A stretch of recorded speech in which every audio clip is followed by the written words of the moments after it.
Ben d'abord, permettez-moi de vous le dire, je ne suis pas là pour répliquer à mon homologue. C'est quelqu'un avec qui j'ai de bonnes relations, je saurais comment passer le message autrement. Ensuite, je dirais que le rapport mapping, c'est quelque chose qui a été fait par des experts de l'ONU. Ce n'est pas les Congolais qui l'ont fait, ce ne sont pas les Congolais qui accusent, ce sont des gens objectifs qui ont fait ce rapport.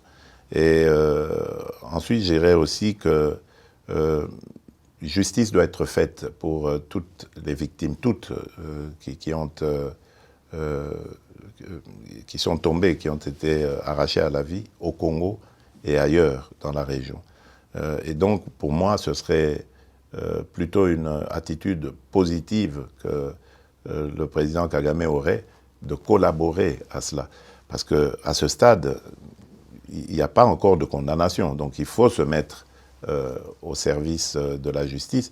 Et si ces gens qu'il défend sont innocents, la justice les innocentera. Quant à nous, à moi particulièrement, je tiens à ce que la paix et la sécurité reviennent dans mon pays, parce que je veux tourner cette page sombre de l'histoire de l'Afrique, qui est une honte de vivre en se regardant en chien de faïence avec ses voisins.